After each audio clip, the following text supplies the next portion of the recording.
evening, everyone. Dr. James Lani here with Statistics Solutions. We're going to wait just a couple of minutes. Typically, people sign on a minute later or so we're going to indulge them for just one more minute. I hope this is a really beneficial webinar for you guys. I am curious, a few things, a few tasks at hand. When you see the PowerPoint button in the upper right-hand corner, you can open up that window so you can see the whole slide instead of looking at my mug the whole time through, but whatever you want to do. And then you can have comments. You can type in your comments into the chat window.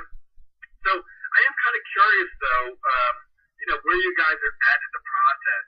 If you're at the beginning stages, or if you're in the comprehensive exam stage, or if you're in the dissertation stage.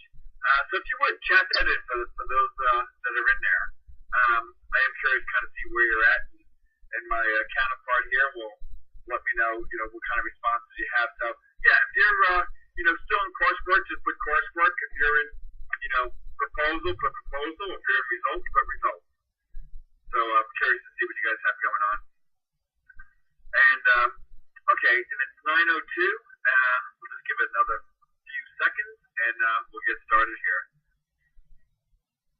So I do appreciate all of you taking your time, and again, I hope you find it really valuable. So we'll get started. The whole presentation is really about navigating to graduate school, but just kind of touching on these three broad topics. Coursework, comprehensive exams, and the dissertation process. And I'm going to go through some, I'll say, Covey-esque, Stephen Covey, who wrote The 7 Habits of Highly Effective People. Those principles really kind of apply. To grad school and other parts of aspects of life as well. So we'll talk about those. And I see most of you guys and gals are at the beginning phases.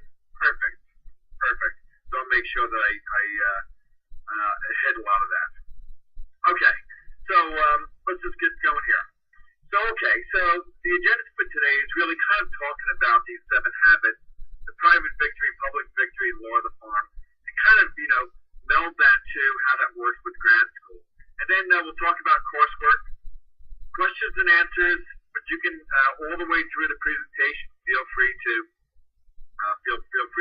ask anything. And then we'll talk about comprehensive exams, question and answer, and then we'll talk about the dissertation, really kind of the process and one-on-one consulting, and then we'll kind of end with kind of sharpening the saw and what that really means, okay? So, okay. So what I'm going to review is the private victory, which is the habits 1 to 3, the public victory 4 to 6, and then golden goose story. Even though it's a childhood story, it still really kind of applies. So the first habit is really to be responsible. Okay, everyone's got themselves into school. Great job. Now our job is to get out of school. Okay, and being responsible really means being proactive in your whole process, right?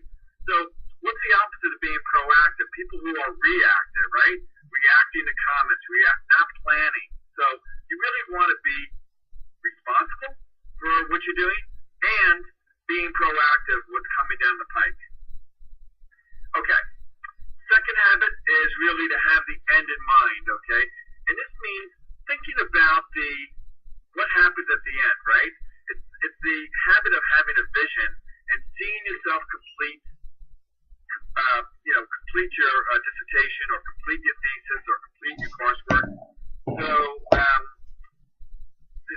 So you want to have that vision in mind, and then see what it takes to kind of imagining you kind of getting to that end, okay?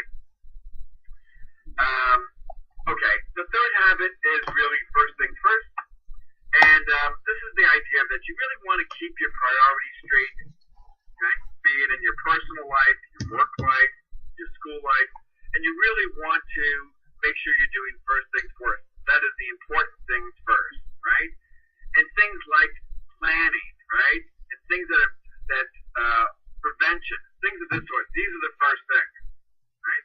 It's not waiting to the last second to kind of, get your proposal together or figure out, where you're going to get your participants from. So habit 3 is really making a list and prioritizing that list. Okay? Or as Covey says, keeping the main thing is the main thing. So you really want to keep first thing first. Okay, win-win, habit 4. This is the idea that, okay, you want out of school, but they're not going to let you out of school just with any old, dissertation, right? They have standards. They want to have a credible dissertation or thesis.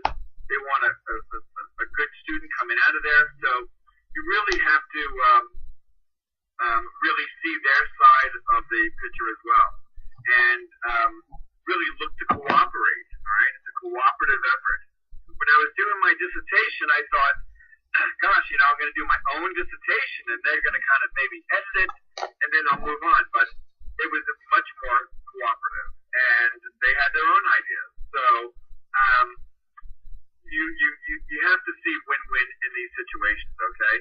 And it does take courage to kind of voice your opinion and kind of push back a little bit, but also consideration of their ideas. Not only do they have the magic pen, but they're they have ideas about how it should go as well. So there needs to be mutual benefit there. Habit 5 is to seek to understand before you're understood. So, as you did with your papers, as you went through your coursework, or if you're still going through your coursework, you need to really take those comments, to heart and really address those, okay? So before you say, God, I'm on a 7th revision at URR, what the heck's going on?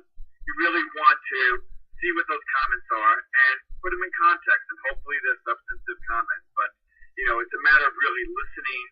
We're all pretty good at talking and writing, but listening, we could all practice on it, and I'm one of them. So really seeing what they have to say and really hearing that in a way that is constructive.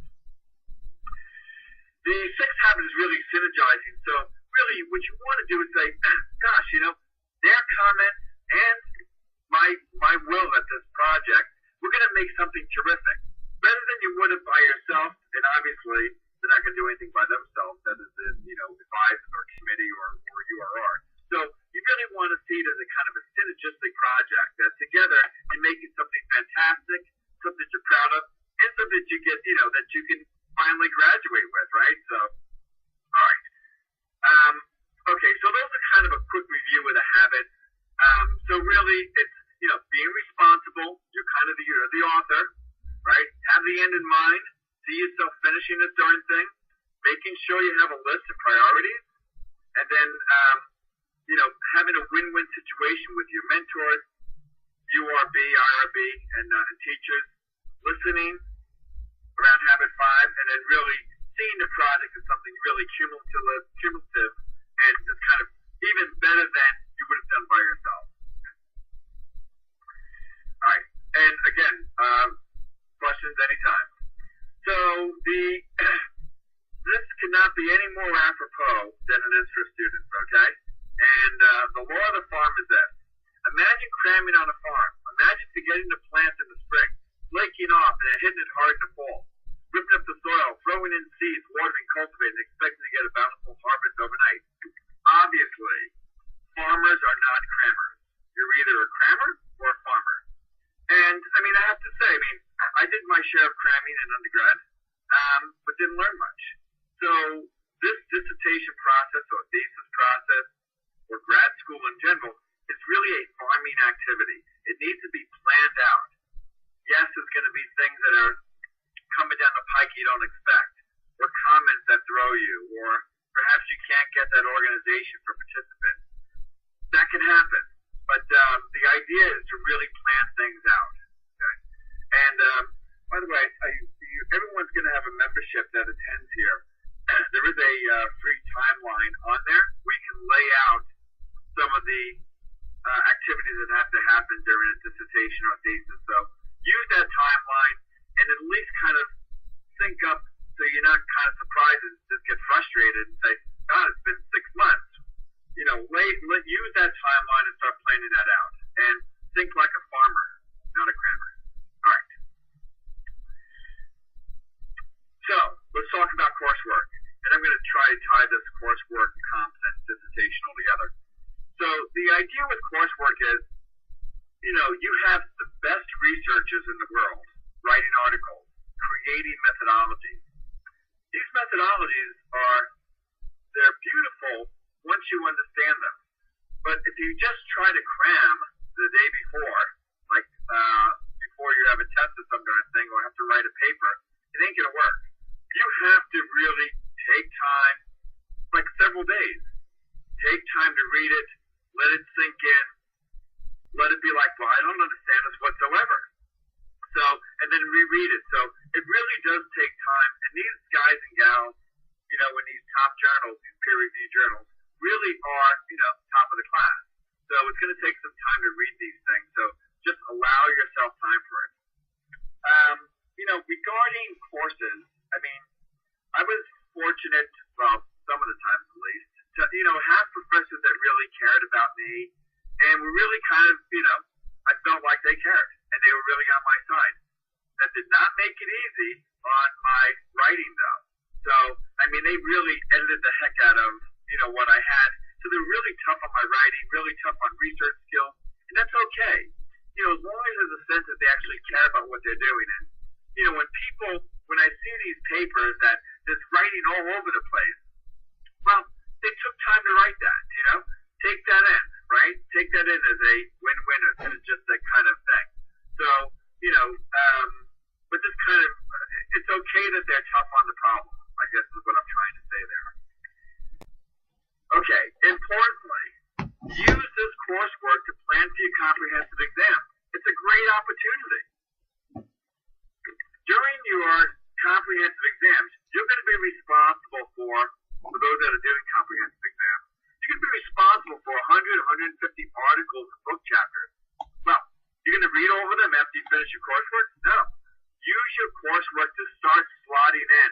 Hey, here's all my cognitive literature. Here's all this literature. So start getting things organized and start taking good notes on those articles. So when you get to the comps, you don't have to read the whole article. You have kind of a summary of what's going on. So the coursework is an excellent, excellent time. And you actually do have more time than during the comp time frame, right? Here's the planning part. So take that coursework time to really think about comps that are coming, okay? And keep it organized. Okay. Any questions and answers? Any questions, just forward them along, okay? All right, there's 400 of you. Somebody's got a question out there, I'm sure. All right. Okay, let's go next. So, comprehensive exam. So, I don't know if everyone goes through this process or not. Many do. So, comprehensive exams are essentially, as I said, you have tons of articles. They lock me in a room for like 2 8-hour days, in a computer, right? No editing allowed at nighttime. You're in there. Here's whatever, 10 research questions or 10 questions. You have to answer these things. So staying organized prior to the comprehensive exam is critical.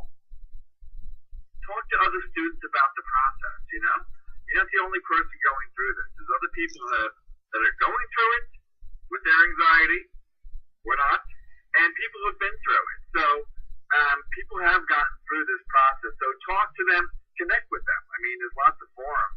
If you guys need a forum, I'll create a forum here. So, but just to be able to say what's going on and to really not to feel alone in the process, I guess is one of those points. Okay, think about your dissertation. Critical. It's really important that just like the coursework kind of helps support you and plan for the comp exams, the comp exams can help you plan for your dissertation, right? Do you want to do quantitative or qualitative research? Right? What kind of topic is there? What did they say about future research, right? Those are ideas for your dissertation. Take those things to heart and say, okay, what kind of dissertation can I do out of this? Or how can I extend it? By the way, those people, those authors who wrote those articles, friendly people overall. They respond to your emails. You call them up. They answer the phone. I mean, I had Lee Ross at Stanford.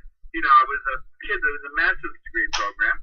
You know, he's at Stanford and developing theories, but he's like answered the phone and he talked to me for half an hour. I went to go visit him up in California. They're very nice people. So you know, look at the articles that are of interest, look at the future research, and feel free to contact these professors. Again, academics, very friendly bunch overall.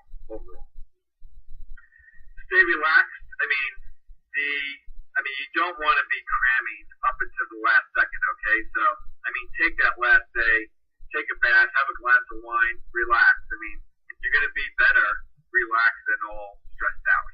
And then, of course, remember other people have survived. There's a lot of people running around with EDD and PhD and PsyD and MA behind their names. So it is possible to get through with it. Okay, so I have a quick question here.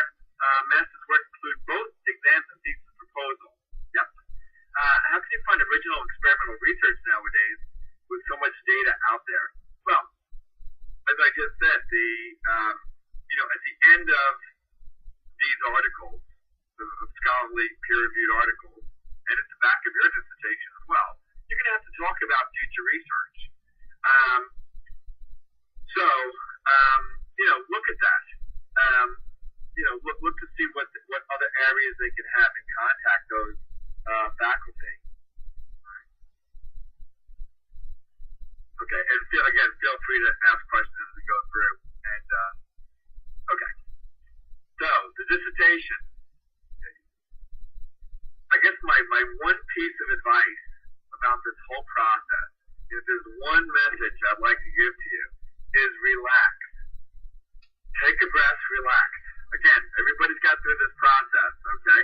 It's an ominous task, and it's distressful because you know, you have to use resources that you're not sure that you're equipped to use, to have.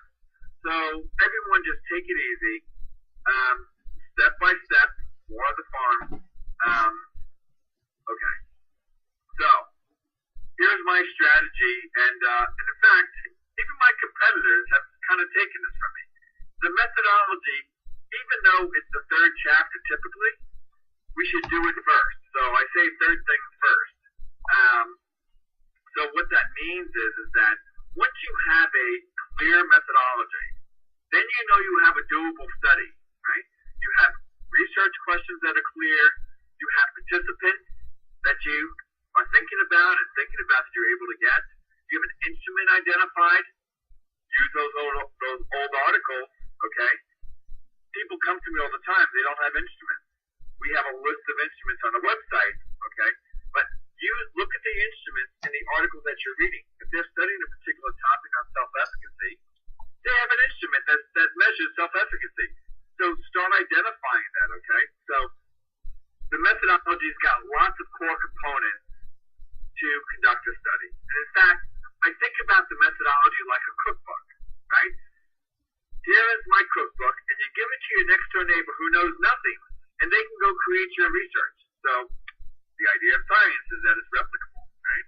So that cookbook is the recipe that helps people replicate your study. And they want to know how you're going to do it. They want to know who your participants are. They want to know your instruments and the reliability and validity with those instruments. They want to know your procedure. You have to walk them through every step, okay? Even if it's secondary data. What is the step to administer those instruments to those participants? You have to tell them that so somebody else can cook that research and replicate that research. Okay, get a great chairperson. I mean, people talk about changing chairs. Okay, here's the rule of thumb. If you change your chair, one is probably going to push you back a semester, maybe two. Second, they may change your whole study. Yeah, we want to be synergistic with them, but the fact is, they may not be comfortable with your quantitative proposal. And they think, you know, Ben, you really need to be doing a qualitative, not quantitative. So, you know, get a good chairperson up front. Talk to them. Talk to a few of them. I mean, I don't know the whole process about what they do. I mean, for me, I went to Miami of Ohio. And really, I came into the program knowing that this was my mentor. This was my dissertation chair. I was going to be following that line of research. So it was kind of plotted out. But I don't think it's that way for everybody at these particularly online schools and other brick and mortars as well. So, I mean, really find out it's critical to get a great chair. And in the spirit of law of the farm, should you wait till your dissertation you may not be permitted to, but in the spirit of law of the farm, should you wait till the dissertation to start asking other students about who their chair people are? No. You should be asking now. You're going to have to get a chairperson. Okay, maybe the chairperson's not going to be there in 6 months or a year, but at least you can start talking to other students and asking them what their experience is. How responsive is the feedback? Did they push against everything? Did they give, kind of trivial comments? Did they know what the heck time it was? Some people really, unfortunately, are mentors but don't have the confidence. Okay, when do you want to find it out? After you have that chair? No, you want to find it out immediately. So get the good chair in there, okay? All right. Samples, templates, other dissertations, use it all. There's no sense having to reinvent the wheel if you already have templates out there. We have templates in our membership. There's URR from your own school IRB application. Look at those. Talk to other students. Hey, can you give me a copy of that? To see what they wrote, A, and B, what kind of feedback they got from the URR about what they wrote. So it's really important to look at those samples and templates and other dissertations. I'll get to the questions in a second. Okay, so, but keep the questions coming, that's fine. Allow time for edits. There is no perfect writing. It can always be edited, okay? And they're going to give you feedback. Definitely. I've never seen anybody without feedback. In fact, it reminds me of, I was at an APA conference, and Albert Bendora's students were all in the audience, okay? They all became professors. And so they're all at Stanford. They have all of these kind of great new faculty that were kind of underneath them. And this one guy showed the last page of his dissertation that Bendora edited.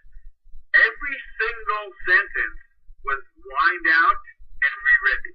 Every single sentence. And the student, or his former student, said, and this wasn't the first time that he saw it either.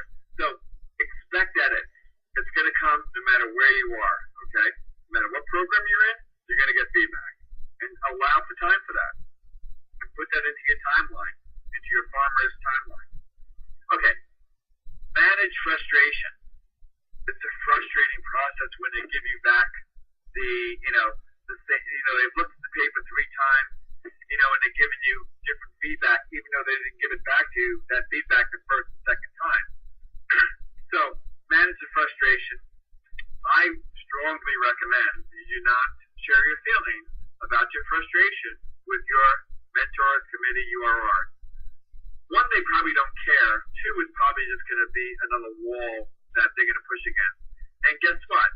When they have to get something out, and they have one student who's really nice, and, hi, Dr. So-and-so, and clear, and reread their emails, and just don't cheap it off, or when it's kind of like bitchy, they're going to respond to the nice student first. So, manage your frustration, and, take it out in the gym, or take it out in running, or music, or something, but don't share it with them. Dissertation, obviously, we have membership with lots of templates. We have a kick butt Statistics Solutions Pro. It does quantitative results in like seconds, okay?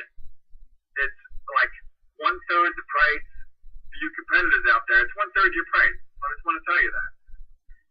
Inexpensive, it's $700 or $800, but it gets you results in like literally seconds. And it's interpreted, and it's APA formatted, okay? For the people who do not, who don't feel comfortable with templates, and don't feel comfortable with, using SPSS or our software, there's one-to-one consulting. And I'll talk about that in a second. Well, I'm going to talk about,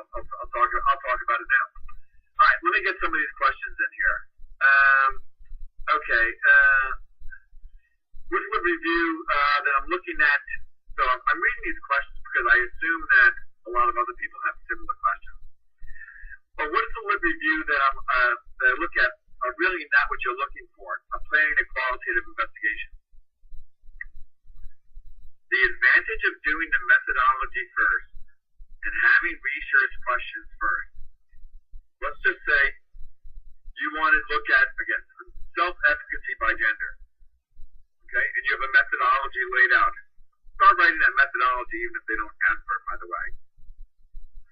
So once you have the construct once you have the constructs in your research questions, then you can work backwards and start looking at literature at self-efficacy. Here's all the studies that they've done. Here are the instruments that they've used. Here are the samples that they've used it on. And then you can do, here's all the gender differences. Hey, there's gender differences in this area, and perhaps in self-efficacy as well. So the idea is, if there's no literature about your topic, I'm saying change your topic. I don't want you to blow away the world and make I want you to graduate. So you need to have a topic that's got literature around it. Definitely, okay? And ditto with the instruments. If you're having to create your own quantitative instrument, okay, there's a problem there. You should be able to find something that's in your area or something that you can adapt, okay? IRB and mentors are much more amenable to adapting an instrument than you creating it and pilot testing it, and then still having to deal with the validity and reliability of it, right? So you want to find an existing instrument. So if you don't have a lit review that matches what you're really looking for, I would think good and hard about those research questions, and particularly the constructs in those questions. What if you have to create your own instrument? It's time consuming. Don't.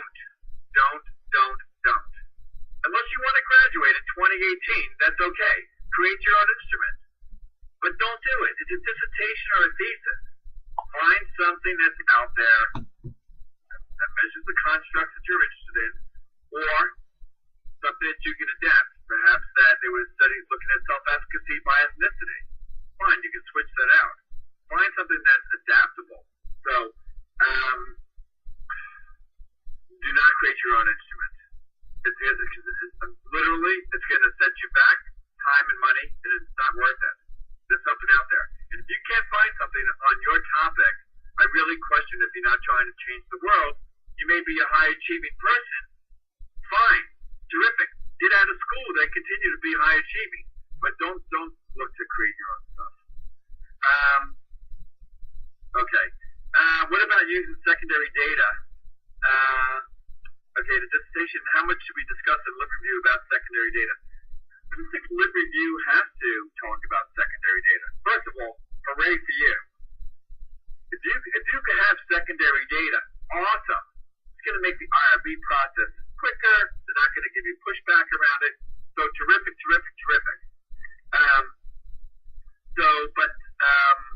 Let me go back to but I don't. The literature review is literally reviewing the literature on your topic. The fact that some articles have used secondary data, that's fine. So to the extent that the secondary data isn't the point of the lit review, that's one of the components that they use to conduct their own study. And so you may mention that, you may not mention that. You can have a lit review with nobody using secondary data, and you can use secondary data. Or you can have a lit review where everybody was using secondary data, and you're getting primary data. So it's okay. Use secondary data where you can, and don't worry about it being a lit review. Okay, can you by reviewing of the can you plagiarize using information from reviewing other dissertations? Well, obviously there's plagiarize checks. I mean, the idea is that yes, you can take their ideas. Yes, you need to, put it in quotes if it's an exact quote, or reference the people that you got the ideas from. That's fine. How many research questions do you suggest? Is 3 a reasonable number? Yes. Do not. 3 is a good number for, aside from the fact that, the 3 little pigs, 3's been around. But the real answer is that if you have one research question, you can have an incredibly short results chapter. You're going to do one correlation or one regression or one ANOVA. You have descriptive and you have the analysis. It's too short. And I have people who have like 22 research questions. Again, highly motivated. Yeah, do I appreciate that they're high achievers? Sure, all great. But Yeah, I mean, 3 is a very reasonable number. Gaps in literature, is it good or bad? Not sure. I'm not quite sure what you mean by gaps in literature. It sounds to me like there's a research opportunity there, though. So I'm not quite sure. Maybe you just want to talk. Maybe you can email me a little bit more about what, or chat in the box, but what you mean by the gaps. Okay. How do you find a topic for a qualitative dissertation? Same way you find a topic for a quantitative dissertation. The qualitative and the quantitative is just the mode in which you're going to, seek responses to examine those research questions. So you're still going to have research questions. And you can, in my example, the self-efficacy by gender, I can have a self-efficacy scale. I can administer it to males, I can administer it to females. That's a quantitative mode. I can also interview women and men around their self-efficacy, right? How self-efficacious do you feel at home or at work or in these other different domains, okay? So, it's the same thing. So, I think the real question here is not a topic for qualitative, but how do you find a topic, period? And the topic period is, if you're doing your work through your coursework and through your comprehensive exam, you should have some topic that's of interest to you, okay? Now, whether or not they approve the topic or they have to tweak the topic, okay, fine. But the point is that you should have an idea of what you want to study, okay? If you don't, you need to be flipping through some of those articles and say, I understand it's tough if you don't know what to do when you're kind of scratching your head. Look through the articles and see if there's a topic of interest, and then figure out, okay, how can I use that topic and apply it to this sample or this population?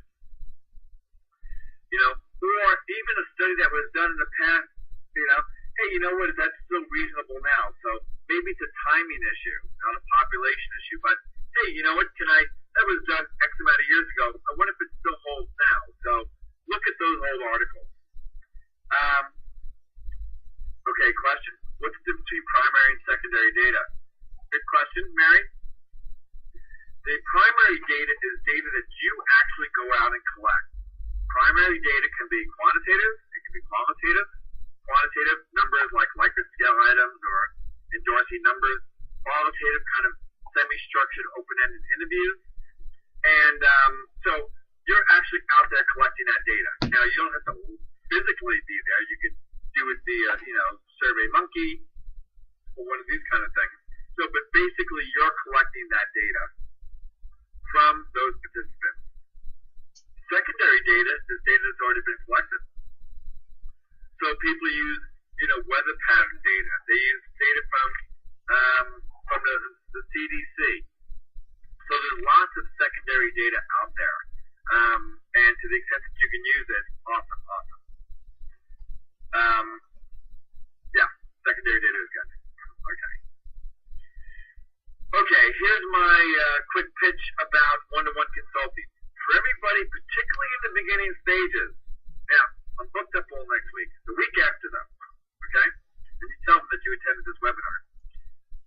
I offer free 30-minute consultation. So if you have a topic together and an instrument or kinds of instruments, call and get a free consult, okay? What I'm going to do is share with you how we can assist you, give you a time frame, and give you a quote. If you're in a results chapter, you may need the consulting. We can bang out results chapters in a week or two. Or you can use Statistics Solutions Pro. It's on sale for $6.95 this month. So what I do is, I have I can understand people's research pretty quickly. I've looked at 5,000 research papers. I've worked with thousands of them. I have a team of people here who are competent, that have been with me for years. We understand methodology. We understand statistics. We understand conducting analyses. We understand APA style. And we have the ability to teach it to you so you're confident in defending it. So, confident about that. So really, for all 400 people, I'm looking to get 400 emails looking for appointments, okay? And I'm talking to you. Okay, you. That's right. All right. So, all right. Any questions about the, well, we got a couple questions coming in here. So, questions about the dissertation. Okay, so my committee member thinks that my mixed method study, what is going on with all these mixed method studies? Typically, people are comfortable either in quantitative or qualitative. Where these people come off with these, I mean, I guess it's called people, but it's just frustrating because they're making you review two kinds of methodologies, and it's slightly annoying. And people think, well, you can't just answer it with quantitative or just with qualitative. Yeah, you can, okay? Maybe the rationale wasn't strong enough, and we can go edit that rationale, but they have to go do open-ended, thematizing, phenomenological, qualitative research, and quantitative research with data plans, and knowing the analyses, and the nuances of where the assumptions are. I mean, it just seems ridiculous. Okay, back to the question. Sorry for that little rant.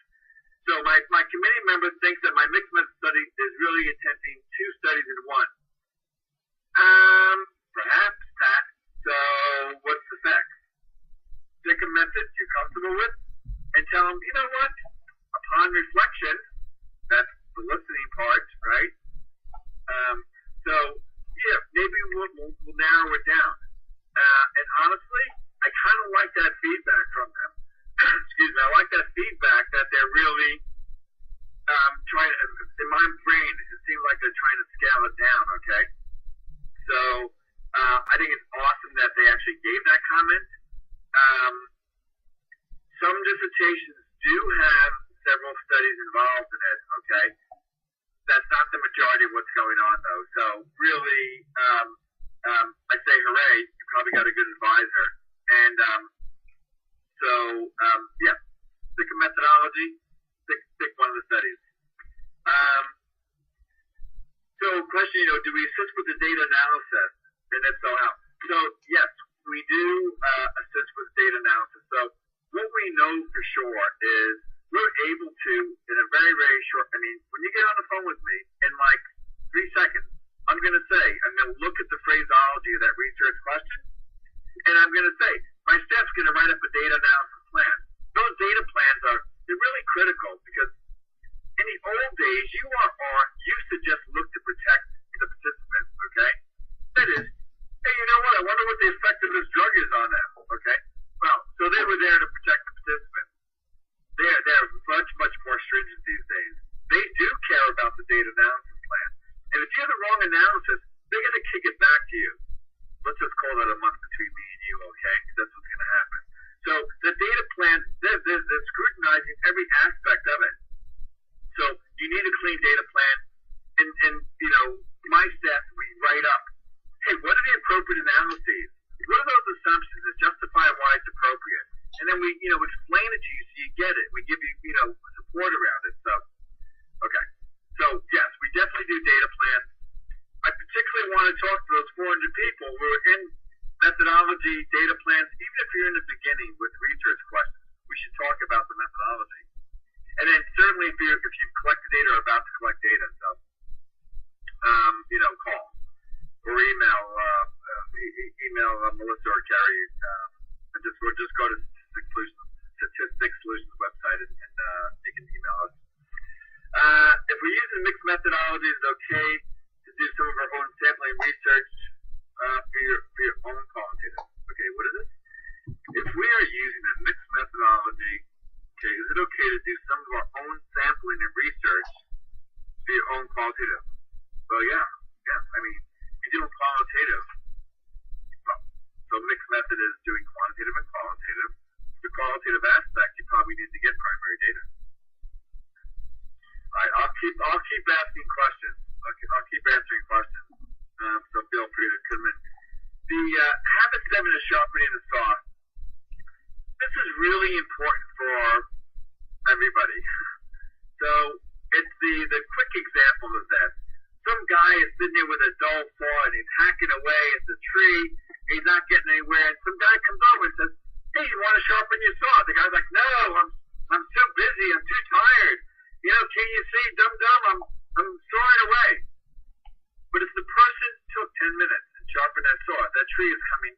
times quicker, okay?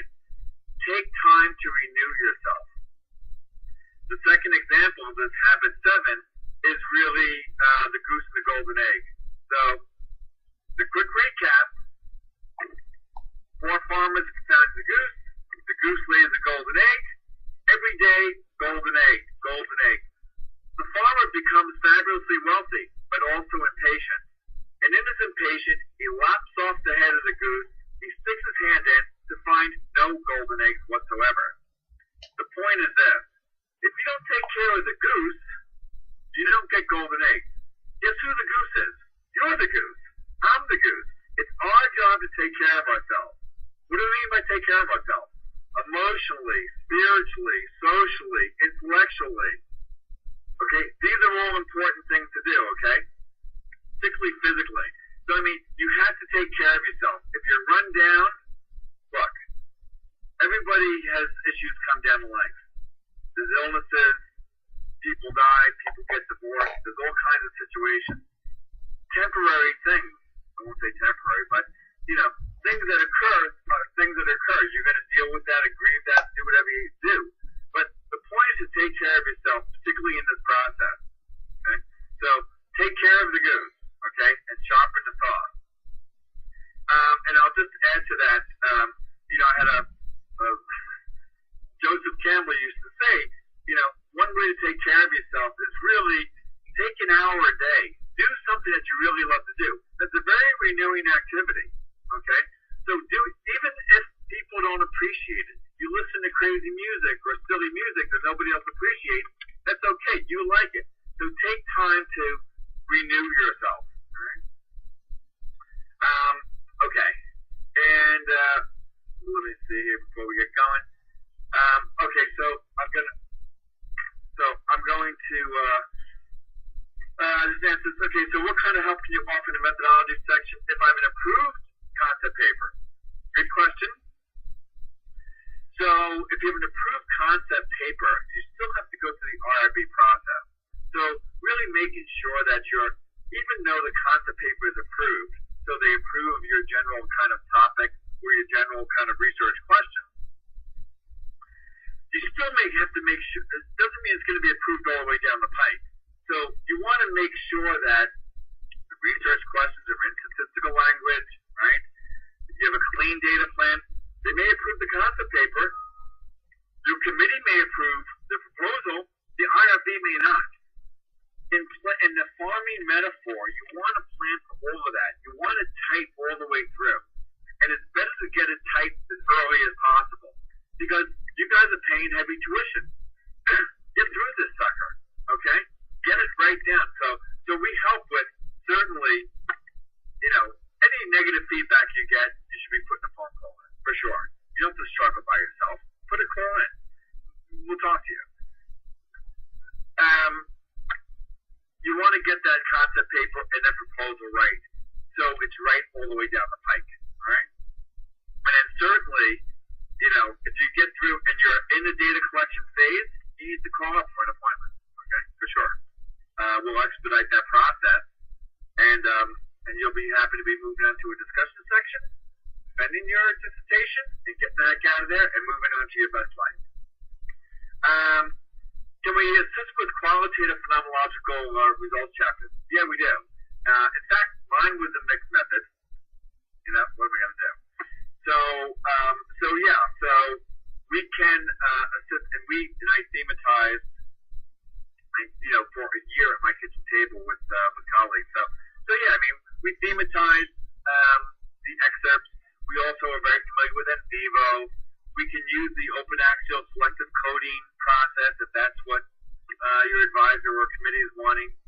And so for sure, we can help the qualitative part. What should I have available for consultation? Thank you, Joy. So yes.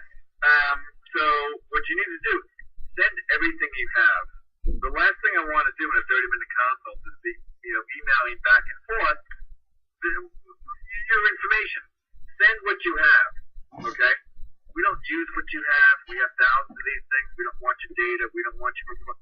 What I want to do is be able to communicate with you so you're helping me help you by giving me the information we need. So I say send everything. I can sift through things very, very quickly. Okay, and so just quickly, I'm just looking at the slide real quick. We want your feedback around this, webcast, and see how you like this thing. Want to know what else you want for upcoming webinars? Okay. And we want to go to, and then you can send the comments, for appointments, any comments to james@statisticsolutions.com. We're going to go back to the Q&A. Is there any downside with review boards regarding use of consulting services? Many people, and I'll say certainly professors use statisticians, no doubt about that. And I think most people are pretty comfortable with APA editors and comfortable with statisticians. I mean, think about this. You took a class, a quant class, a year or two ago. Are you going to remember the nuances that you need to get rid of outliers in a regression? Or that if you have a sample size of over 50, you can assume normality in ANOVA? No way. Get the support you need, okay? We're happy to give you any level of support you need. Our job is to assist you in graduating. That's my passion. That's what the staff is about. And that's what we're here to help you do. So, get the support you need. Okay. Okay. And is there any more questions here? Is this the So I want to tell everybody we have a kick butt webinar coming out. You're going to love this. Research methods, design, and analysis. It's about a month away. 8:30 to 9:30 seems like good times for people. And 5:30 to 6:30 Pacific time. So research methods, we're going to go over design and analysis. It'll be completely informative. And I guess I'm going to, just ask you all for help. So I'm asking all of you who are listening right now, pass this along, this next webinar, to your friends and colleagues, and post it in your Facebook and your and so forth, your social media forums. So I got a couple other questions. I'm just going to answer them all here. So anyway, I really appreciate, almost everybody who came in stayed the entire time, and I really appreciate that. I appreciate you listening. I appreciate the opportunity to share some information with you, and I wish you nothing but great success. And again, all 400, I'm looking for an email for a consult, okay? Take advantage of the free 30 minutes. Thank you all so much. Have an awesome night, an awesome weekend, and look forward to talking to you in 2 weeks. And see you at the next webinar, October 23rd. All right. Good night, all. Bye-bye.